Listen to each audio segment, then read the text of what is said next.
Bonjour, bienvenue sur Baudin Prof TV. Alors dans cette vidéo, nous allons aborder le calcul de la valeur ajoutée, qui après servira de calcul à la taxe sur la valeur ajoutée que l'on connaît sous le nom de TVA. Alors qu'est-ce que la valeur ajoutée? C'est tout simplement la création de richesses par l'entreprise au cours du processus de production ou de commercialisation. Alors cette valeur ajoutée va concerner différents secteurs économiques.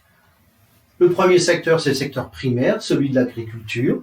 Ça concernera aussi le secteur secondaire, celui de l'industrie, c'est-à-dire de la fabrication, et aussi le secteur du commerce ou des services que l'on nomme le secteur tertiaire.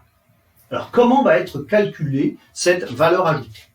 Alors, nous allons nous placer dans le secteur de la production d'huile de noix.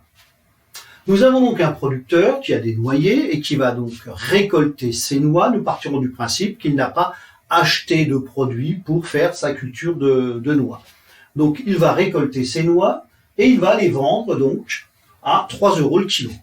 À qui va-t-il les vendre? Il va les vendre à un industriel qui va transformer ces noix en huile. Donc l'industriel, lui, va acheter 3 € le kilo les noix.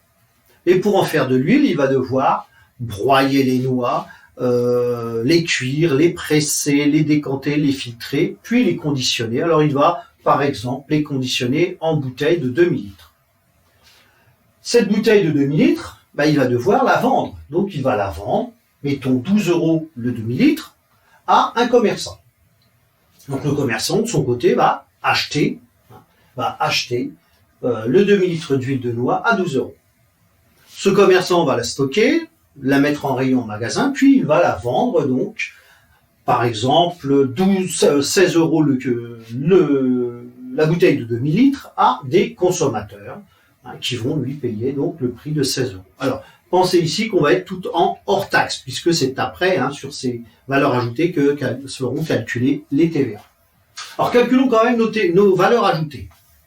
Le producteur, lui, il est parti de zéro, il a zéro achat, ça vient de la nature, ce qu'il a récolté, il le vend 3, donc il a apporté une valeur de 3 €. L'industriel, lui, a dû acheter les noix, donc il les a achetées 3 €, mais il les a vendues 12 € sous forme d'huile de noix. Donc, il a ajouté une valeur de 9 €, c'est-à-dire 12 € de la vente, moins les 3 € d'achat. On parlera de consommation intermédiaire, on le verra juste après. Et puis après, nous avons cet industriel donc, qui a vendu sa production à un commerçant. Donc, le commerçant, lui, a apporté aussi sa valeur au produit. Il l'a acheté 12, il l'a revendu 16, donc il a apporté une valeur de 4 €. Il a donc vendu après son produit à des consommateurs.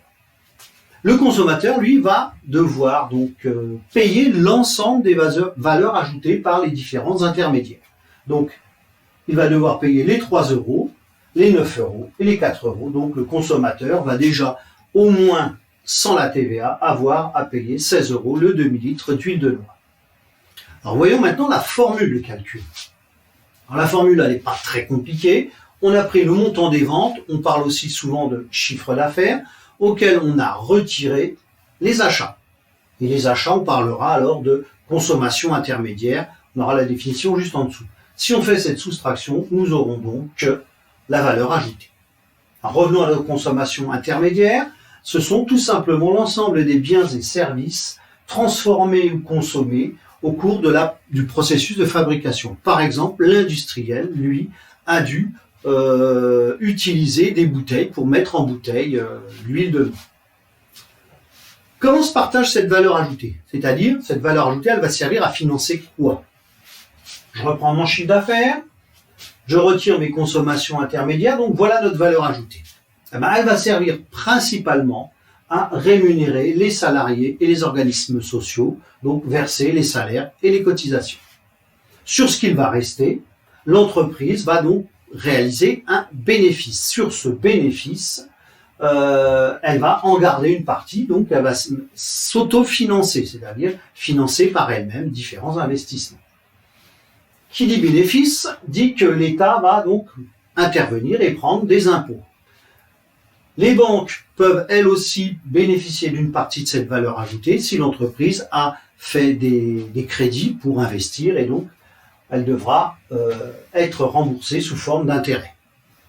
Et puis, ce qu'il restera de la valeur ajoutée, ce que n'aura pas gardé l'entreprise, va être distribué aux propriétaires de l'entreprise sous forme de dividendes.